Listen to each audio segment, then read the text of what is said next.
आज जिल्हा परिषद व पंचायत समितीचे फॉर्म भरण्याची आज अंतिम तारीख आहे आणि या अंतिम तारखेनुसार आज आपल्यासोबत आहेत ऋषिकेश कराड, ज्यांनी नगरपंचायतीमध्ये घवघवीत यश निर्माण केलं आणि या पुढल्या इलेक्शन या होऊ घातलेल्या जिल्हा परिषद व पंचायत समिती इलेक्शन मध्ये त्यांनी कसा घवघवीत यश निर्माण करतील, त्यांचा आराखडा कशा प्रकारचा आहे, त्यांचे कार्यकर्ते कशा प्रकारे सपोर्ट करत आहेत किंवा सध्याचं वातावरण रेणापूर तालुक्यामध्ये कशा प्रकारे गाजत आहे त्यांच्याकडून जाणून घेऊया। त्यांची उमेदवारी आपल्यासोबत आहेत आणि स्वतः ते ऋषिकेश कराड हे स्वतः उमेदवार आहेत। तर काय सांगाल दादा, सध्या आता तुम्ही उमेदवार आहात, तुमच्यासोबत ताई तुम्ही या इकडे असं या, तुम्ही जरा सर काय सर तर उमेदवार आहात, तुम्हाला कसा प्रतिसाद भेटतोय नेमका आणि तुमची कार्यकर्ते मोठ्या जोमाने जल्लोषाने या ठिकाणी फॉर्म भरण्यासाठी आलेले आहेत, काय सांगा?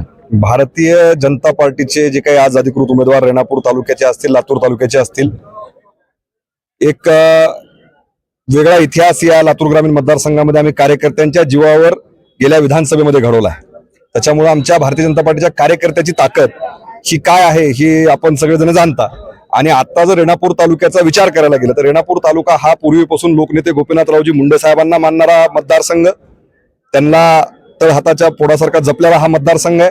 आणि रेणापूर तालुका पूर्वीपासून भारतीय जनता पार्टीचा बालेकिल्ला आहे आणि त्याच्यामध्ये गेल्या वेळेस आमच्या एक जागा इथं मला वाटतं आमची आली नव्हती, तर यावेळेस सुद्धा आम्ही इथं रेणापूर तालुक्यामध्ये चारीच्या चारी जिल्हा परिषदी आणि खालच्या 8 पंचायत समित्या 100% ह्या भारतीय जनता पार्टीच्या असतील आणि मोठ्या फरकाने असतील, हा विश्वास आमच्या मनामध्ये आहे।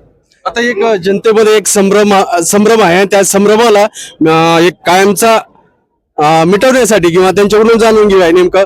दादा मला एक सांगा की रेणापूर तालुक्यामध्ये असा एक संभ्रम निर्माण करण्यात आला की भारतीय जनता पार्टीने घराणेशाहीला पुढे केलं, असं एक संभ्रम आहे, परंतु त्यामागचं एक कारण आहे जे तुम्हाला नक्कीच माहित आहे, ते काय कारण आहे? कारण म्हणण्यापेक्षा इथं आमचे सगळे भारतीय जनता पार्टीचे कार्यकर्ते, आमचे ज्येष्ठ मार्गदर्शक भाऊ इथं आहेत। इथं घराणेशाही म्हणायला जर तुम्ही भाग पडत असाल तर मी 10 वर्ष झालं भारतीय जनता पार्टीचा, 15 वर्ष झालं भारतीय जनता पार्टीचा कार्यकर्ता आहे। आणि माझं दुर्दैव एवढंच आहे की मी रमेश कराडांचा मुलगा आहे। मी त्यांचा मुलगा नसतो, तो कार्यकर्ता म्हणून मला मागायचा अधिकार होता, पण मी आज उमेदवारी मागितलेली नाही। आमच्या भारतीय जनता पार्टीच्या पानगाव सर्कलच्या कार्यकर्त्यांनी हा आग्रह लावून धरला आणि सगळे आमचे ज्येष्ठ, आता बाळूभाऊ असतील, सुकेश भैया असतील, जे काही आमचे ज्येष्ठ कार्यकर्ते, यांनी ही मागणी लावून धरली की आम्हाला आमच्या भागासाठी ऋषिकेश कराड हा उमेदवार पाहिजे। तर याला घराणेशाही कसं म्हणता येईल, मला जर लादलं गेलं असतं तर तो विषय वेगळा आहे। आणि भारतीय जनता पार्टीच्या कार्यकर्त्यामध्ये हा ठाम विश्वास आहे की रमेश अप्पा कराड साहेब जर असतील तर पहिले पोराचा बळी घेतील, कार्यकर्त्याचा घेणार नाहीत। ही भूमिका आमच्या सगळ्यांच्या मनामध्ये ठाम आहे आणि आम्हाला ती स्पष्ट आहे। नक्कीच या ठिकाणी पानगाव सर्कल हे बीजेपीचा बालेकिल्ला म्हणून नावाजलेला आहे, त्या बालेकिल्ल्यामध्ये ऋषिकेश कराडच उमेदवार हवेत अशी तेथील समस्त कार्यकर्त्यांची मागणी, या मागणीला प्रतिसाद देत आज ऋषिकेश कराड आपल्यासमोर उमेदवार म्हणून नक्कीच या ठिकाणी उपस्थित आहेत किंवा त्यांनी फॉर्म भरलेला आहे। काय सांगाल ताई, कसा प्रतिसाद आहे? चांगला प्रतिसाद पाहिजे आम्हाला। मग उमेदवारालाच प्रतिसाद कसं आहे? प्रतिसाद चांगला आहे आता तर निश्चितपणे पंचायत समिती आणि जिल्हा परिषद वरती आपण आपला झेंडा फडकवण्यासाठी तयार आहात? हो आहे। आणखीन उमेदवार या ठिकाणी, आता आमचे काही उमेदवार मध्ये आहेत, या ठिकाणी एक उमेदवार आहे, तर काय सांगाल सर, आता कशी तयारी आहे तुमची?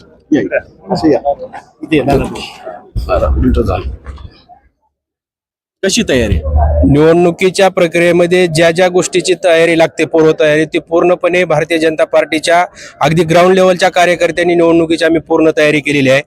कुठलीही निवडणूक लढवत असताना भारतीय जनता पार्टीचे कार्यकर्ते हे पूर्व तयारी निश्चित निवडणुकीला उतरत असतात, त्याच्यामुळे तयारीच्या बद्दल कुठलीही शंका घेण्याची या अगोदर घवघवीत यश निर्माण झालेलं आहे, यापुढेही यश संपादन करावं यासाठी तुम्ही जी काय म्हणतात कार्यकर्ते बांधणी जी असते ती योग्य पद्धतीने केली? 100% बांधणी केली, कारण भारतीय जनता पार्टीचे कार्यकर्तेच असे आहेत की अगदी जीवाला जीव देऊन प्रत्येक जणाला स्वतःचा माझा हा घरचा उमेदवार आहे, मी स्वतः उमेदवार आहे या भावनेतून प्रत्येक कार्यकर्ता काम करत असतो। भारतीय जनता पार्टीत कुणालाही असं सांगायची गरज लागत नाही किंवा तू हे काम कर किंवा ते काम कर, प्रत्येक जणाला असं वाटतं की ही माझी जबाबदारी आहे आणि त्या जबाबदारीतून आम्हाला आतापर्यंत जे काही यश आलं, लातूर ग्रामीण मध्ये जे हे यश आलं ते हे साधं यश नाही आणि त्या महागल्ल्या जे काही आप्पासाहेबाचं 15-20 वर्षाच्या मध्ये जो त्याग आहे आणि त्या त्यागामधून जे त्यांनी कार्यकर्ते या ठिकाणी उभा केले, सर्वसामान्य कार्यकर्त्याला जी त्यांनी उभारी दिली, त्या उभारीतून प्रत्येक जण कार्यकर्त्याला असं वाटते की मी स्वतः आमदार आहे, मी स्वतः उमेदवार आहे, या भावनेतून प्रत्येक उमेदवार, प्रत्येक कार्यकर्ता या ठिकाणी कामाला लागलेला आहे, लागत आहे. त्याच्यामुळं दादानी ज्या पद्धतीने आता सांगितलं की 4च्या 4 जिल्हा परिषद आणि 8च्या 8 पंचायत समिती चांगल्या बहुमताने या ठिकाणी विजय होणार आहोत. येणाऱ्या 7 तारखेला या गोष्टी तुम्हाला कळणारच आहेत. नक्कीच प्रामुख्याने या गोष्टीकडे लक्ष देणं किंवा लक्ष केंद्रित करणं गरजेचं आहे की ज्या वेळेस या अगोदर भारतीय जनता पार्टीला इथं रेणापूर तालुक्यामध्ये नेहमी अपयश आलेलं आहे, परंतु ज्या वेळेस ऋषिकेश कराड हे नवतरुण आहेत आणि या नवतरुणांनी ते या जिल्ह्याची तालुक्याची ज्यावेळेस धुरा आपल्या हातात घेतली त्यावेळेस भारतीय जनता पार्टीला इथे मोठ्या प्रमाणात यश संपादन होताना आपल्याला पाहायला मिळत आहे.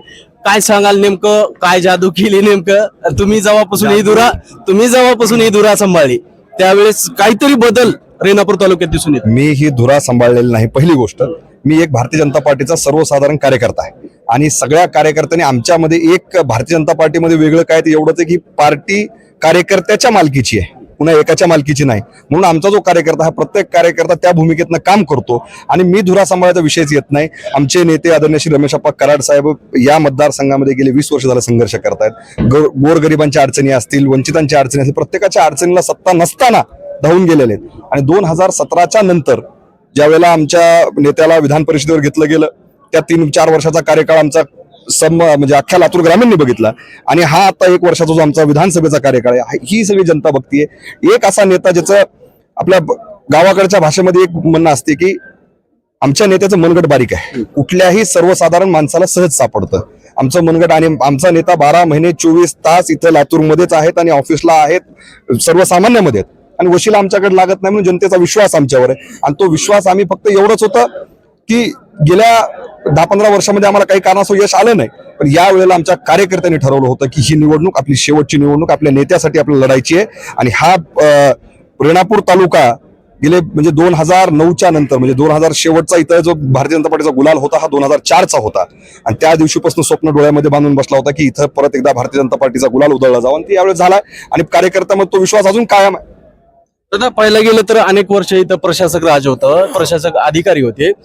या अधिकाऱ्यांनी कुठेतरी असं जे कामं व्हायला पाहिजे होते त्यांना प्राधान्य नाही दिलं, जिथं भ्रष्टाचाराला प्राधान्य दिलं. तर आता हा बदल रेणापूर तालुक्यात अनेक गावाला जरी जोडले जाणारे रस्ते आहेत हे मोठ्या प्रमाणात खराब झालेले आहेत. याकडे प्रामुख्याने तुम्ही निवडून जर आलात प्रथम प्राधान्य द्याल? आम्ही निवडून यायच्या आधी सगळ्यात मोठा प्रश्न पानगाव खरोळा पाटीचा होता.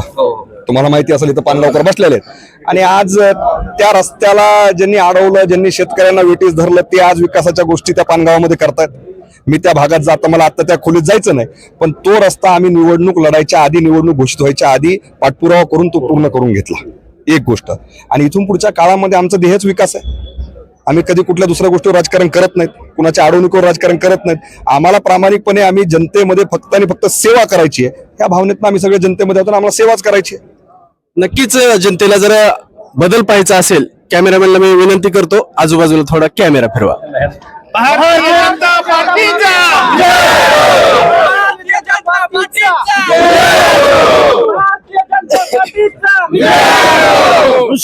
तुम आगे बढ़ो,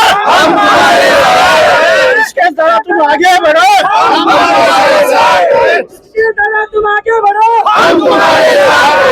हा जो बदल तुम्ही पाहताय हे जे कार्यकर्ते ऋषिकेश कराड यांच्यासोबत खंबीरपणे पाठबळ म्हणून उभा झालेले आहेत.